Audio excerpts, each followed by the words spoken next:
Hello! Hi అండి. అందరూ ఎలా ఉన్నారు? Welcome to Gautam vlogs.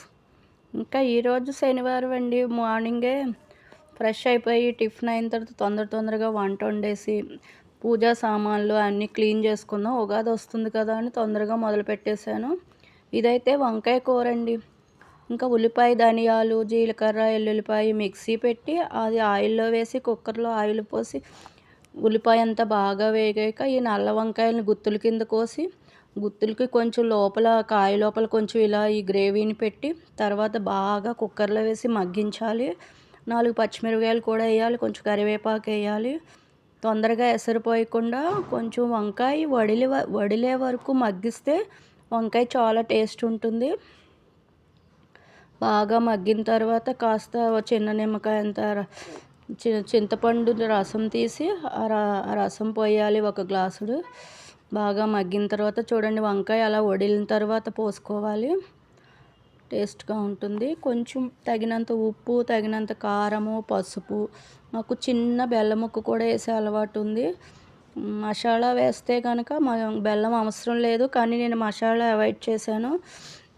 ఇంకా ఇది కుక్కర్లో పెట్టేసి 3 విజిల్స్ వస్తే ఇలా వంకాయ బాగా మగ్గిపోయి ఎక్కడ వంకాయ విడిపోదండి. వంకాయలానే ఉంటుంది. బాగుంటుంది తినడానికి. బెల్లం వేయకుండా మసాలాతో వండుకునే వాళ్ళైతే మేము అల్లం జీలకర్రతో పాటు 2 మొగ్గలు వేస్తే కొంచెం ఘాటుగా ఉంటుంది. ఎన్ని పనులున్నా టైంకి అన్నం తినేయాలంటే ముందు హెల్త్ చూసుకోవాలి కదా. కరెక్ట్గా 12 గంటలకి 12:30కి తినేయడం అలవాటు. 2 వంకాయలు పెట్టుకుని కాస్త అన్నం తినేసి ఇల్లు క్లీనింగ్ అయితే మొదలుపెట్టాను. ఉగాది వస్తుందండి. ముందు స్వామివారిని అన్ని సామాన్లు కడిగేసుకుని శుభ్రంగా స్వామివారి ఫోటోలు, విగ్రహాలు అన్నీ క్లీన్ చేసుకుందాము అని అది మొదలుపెట్టాను. సామాన్లు అయితే అన్నీను శుభ్రంగా కడిగి పెట్టేసుకున్నాను. ఇదైతే కుబేర కుంకుమని ఒకరు గృహప్రవేశానికి రిటర్న్ గిఫ్ట్గా ఇచ్చారు.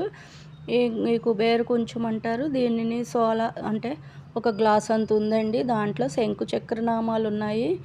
ఇంకా అది కొంచెం కదా, అందులో డబ్బులు వేసుకోవాలి అన్నారు. మా పిల్లలకి ఎవరైనా డబ్బులు ఇచ్చినప్పుడు, చుట్టాలు వచ్చినప్పుడు ఇచ్చినప్పుడు, ఇంట్లో ఎక్కడైనా చిల్లర కనిపించినప్పుడు ఈ గ్లాసు నిండా వేస్తాను.